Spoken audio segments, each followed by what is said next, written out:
Welcome to Byte-Sized Tech, your weekend edition of what's trending in tech and gadgets. We've got a fantastic lineup of the week's biggest tech stories, ready to give you those aha moments without drowning you in jargon. Think of it as your shortcut to being well-informed with some truly surprising facts.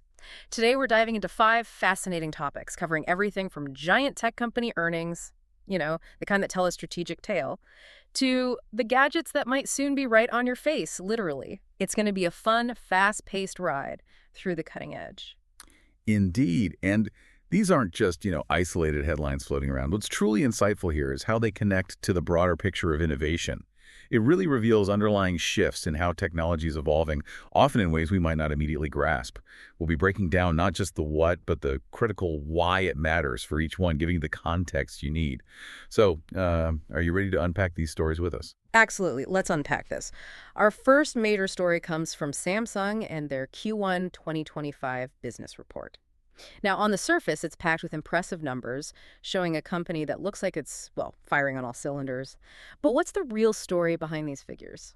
You're right, the numbers are strong. The first quarter of 2025, so that's January to March, Samsung Electronics reported a total revenue of over 55.5 trillion Korean won and an operating profit of 1.47 trillion Korean won. If we connect this to the bigger picture, these aren't just good numbers. They signal Samsung's robust recovery and strategic positioning across its incredibly diverse segments, especially after, a challenging period in the semiconductor market. It really shows their resilience. And it's not just about the money, it's the sheer volume of stuff they're making. What truly caught my eye was their production capacity. It's almost unbelievable. It is, truly. Their DX division, which handles TVs, monitors, and smartphones, produced almost 11 million TVs and monitors. 11 million. Yeah, and over 53 million smartphones in Q1 2025 alone. 53 million phones, wow. Yeah, exactly. And to put that into perspective, their factories, spanning major sites like Mexico, Vietnam, and Korea, were running at a phenomenal 82% utilization for TVs. 82%. And a solid 80.4% for smartphones. And it's not just consumer goods. Their DS division, the semiconductor side, turned out a staggering amount of memory, over 468 billion 1GAB equivalents. Okay, that number's hard to even picture. Right. It means they produced enough basic memory units to power hundreds of millions of high-end devices or, fuel countless data centers.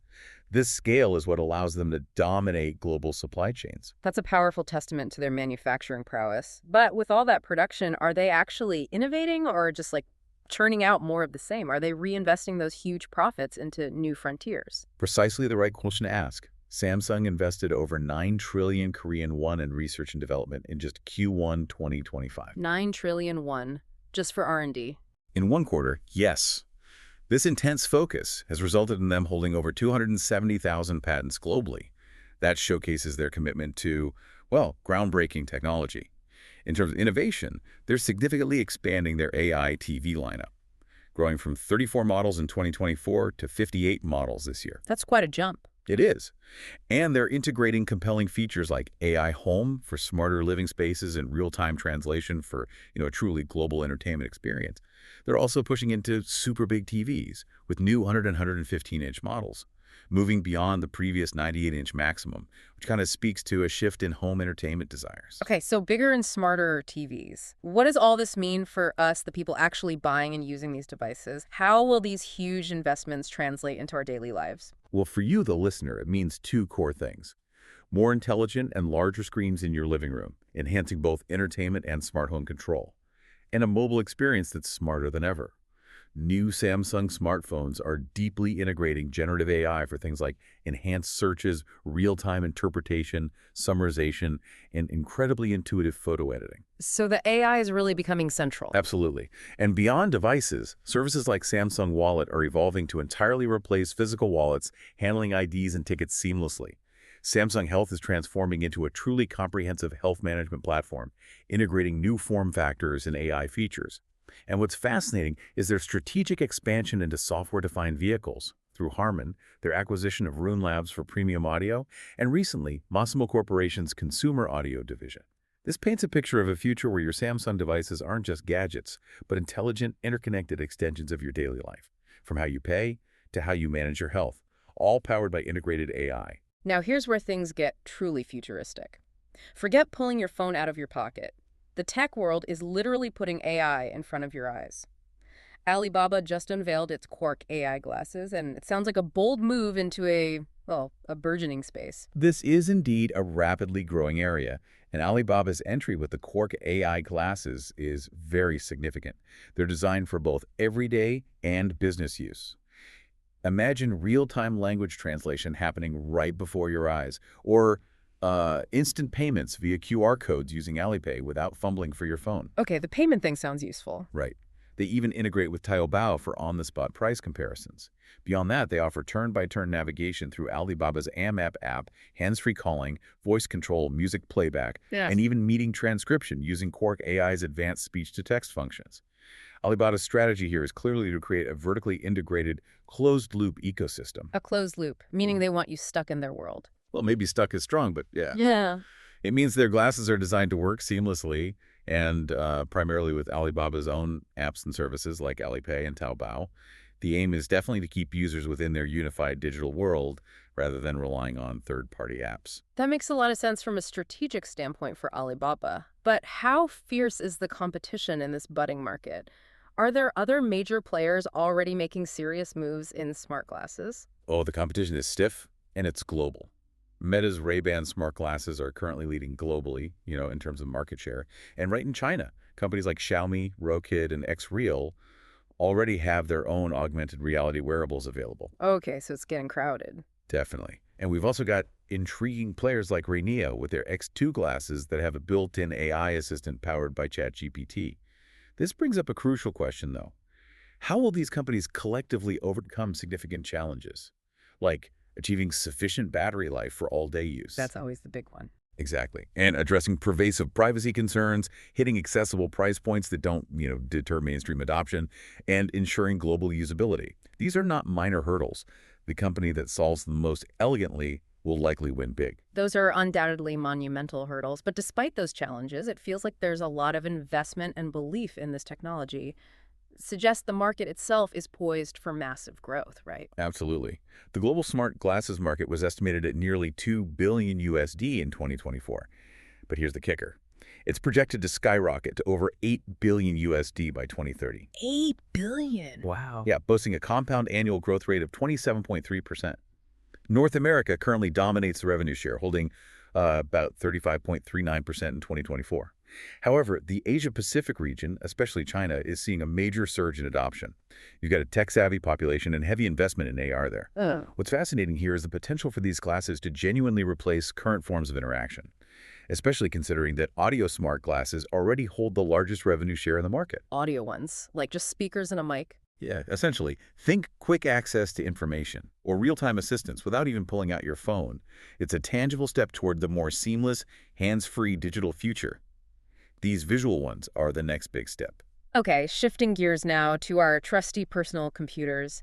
It seems Windows 11 just pulled ahead of Windows 10 as the most used desktop operating system. That's a pretty big deal for Microsoft, isn't it? Feels like Windows 10 has been entrenched for so long. It truly is a significant milestone. This shift has been building momentum, driven largely by the fact that, Windows 11 now comes pre-installed on virtually all new PCs you buy today. Right, you don't really get a choice on new machines. Exactly. It's no longer an active upgrade choice for new hardware. Additionally, many businesses facing the looming end of support for Windows 10 have started their migration processes. That contributes significantly to its overall adoption.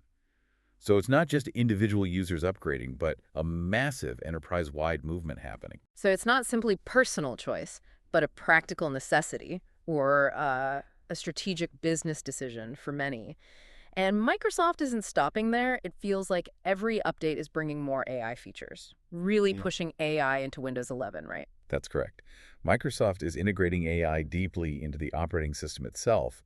We're seeing prominent features like Copilot. The ChatGPT thing. Yeah, exactly. A ChatGPT-driven AI assistant integrated directly into the taskbar, aiming to, revolutionize how you interact with your desktop. They're also introducing new Copilot Plus PCs designed with built-in AI hardware for enhanced performance, moving processing from the cloud to your device, which is a big shift. The on-device AI push. Right. And while some features, like the ambitious recall functionality, have seen delays for further refinement, Yeah, that one got some pushback. it did. But Microsoft plans to add even more AI capabilities with updates coming in July 2025. This reflects a clear strategic move to make the entire PC experience more intelligent and intuitive for you, the user, by leveraging AI directly on the device. But there's been some chatter about system requirements being a barrier for older machines, hasn't there? I know a lot of people were initially frustrated, feeling left behind by the upgrade path. You're right to point that out. Windows 11 does have stricter system requirements compared to its predecessor. This includes the controversial need for a Trusted Platform Module 2.0, or TPM 2.0. The security chip thing. Exactly. It's a small, dedicated chip on your motherboard that handles cryptographic keys and ensures the integrity of your system. Makes it more resilient against cyber threats and hardware attacks. It also now supports only 64-bit processors, completely ending support for 32-bit architectures. Microsoft states this is primarily for security by design, aiming for a more robust and secure computing environment. Okay, security makes sense. And it's also worth noting that Windows 11 SE, that special edition for low-cost PCs in schools, was just discontinued as of August 1st, 2025. Suggests a consolidation of their OS offerings. So what does this all mean for your existing PC? Well, it prompts consideration for upgrades, especially as AI features become more central to the Windows experience. Older hardware might miss out on these new capabilities. Okay, now this is where it gets truly transformative for the semiconductor world. We're talking about a deal that's reshaping the future of AI in vehicles. Tesla's colossal AI chip deal with Samsung. The numbers here are just mind-boggling. Indeed. Tesla has secured a colossal $16.5 billion deal with Samsung to supply AI chips. This is a game changer on multiple levels. For Samsung, it's a significant lifeline for its foundry division, which has historically trailed behind TSMC. TSMC is the current market leader with, 64.9% of the global foundry market? Huge share? Yeah. So this deal truly positions Samsung as a credible and powerful alternative in this critical sector, not just for Tesla, but potentially for other major players looking to diversify their chip supply. A lifeline, you say. How big of an impact could this deal really have for Samsung? Beyond just the immediate revenue boost, what does it signal for the broader industry? Well, if we connect this to the bigger picture, it's Right. monumental. Samsung is already building a new 2-nanometer fabrication plant in Taylor, Texas. Right, the U.S. plant. Yep, partly fueled by $4.75 billion in incentives from the U.S. CHIPS and Science Act. This strategic localization aligns with broader geopolitical goals to bring advanced manufacturing closer to home and secure critical supply chains. Experts project this single deal could boost Samsung's foundry revenue from an estimated $28 billion in 2024 to a staggering $80 billion annually by 2030. Whoa, $80 billion from 28. That's a 185% increase. It signifies a massive shift in their market position and long-term viability, potentially making them a much stronger competitor to TSMC. That's an incredible leap for Samsung. And for Tesla, what does this massive partnership mean for their ambitious AI goals, especially with their deep focus on self-driving technology and their own Dojo chip initiative? Good question. For Tesla, this partnership reinforces their position as a leading innovator in AI integration within the electric vehicle sector. No doubt about that. However, this also highlights a fascinating internal dynamic. What about Tesla's internal Dojo processor? There's ongoing speculation about Dojo's effectiveness. Right, I've heard rumors it might not be living up to the hype. Exactly. Some suggest it might not be meeting initial expectations or scaling as rapidly as needed. It's clear that despite their significant in-house efforts, Tesla continues to acquire GPUs from other sources. So this massive partnership with Samsung underlines that even for companies pushing the absolute boundaries of AI, major collaborations and diverse sourcing are essential, especially to achieve complex technological goals, particularly in critical and safety-intensive applications like fully autonomous driving. No single company can do it all, not even giants like Tesla. Okay, back to phones, and specifically the ones that bend and fold. Samsung's new Galaxy Z Fold 7 just had what's being called its strongest launch ever for a Z Fold device. It seems foldable tech is finally hitting its stride. That's absolutely right. Sales for the Galaxy Z Fold 7 surged by an impressive 50% following its launch. 50% increase, that's huge for a premium device. It really is. This is a clear indicator of growing consumer appetite for foldable technology and, well, Samsung's continued leadership in this segment. Remember, they've led global mobile shipments for 14 consecutive years. They also announced the Galaxy Z Flip 7, featuring a larger cover display, which speaks to their continued innovation across the foldable range, making them more practical and user-friendly. What's truly driving this success beyond just the, cool factor of folding a screen in half? Is it just a novelty, or are there real compelling tech advancements pushing this forward? Oh, it's definitely about cutting-edge technology and practical application now. Samsung is heavily integrating advanced features into these new foldables. Both the Z Fold 7 and Z Flip 7 come with generative AI functions, like real-time interpretation for conversations across languages, instant translation of text, and advanced photo editing right on your device. So the AI is in the foldables too. Absolutely. They feature stunning dynamic AMOLED 2X displays with a super smooth 120 Hz refresh rate, ultra-wideband technology for things like digital keys and seamless content sharing, and enhanced camera systems optimized for low-light conditions with night mode and impressive 8K video recording. What's fascinating here is how these devices are becoming more than just phones. They're really comprehensive digital hubs designed to integrate deeply into your life. So they're not just iterating on the form factor, they're truly pushing the envelope on what a smartphone can do in terms of functionality and integration. Precisely. And beyond the impressive hardware, Samsung is expanding the utility of practical services like Samsung Wallet. It's evolving to replace physical wallets entirely by incorporating ID cards and tickets, moving well beyond just a payment system. Replacing my actual wallet. Yeah. Interesting. Right.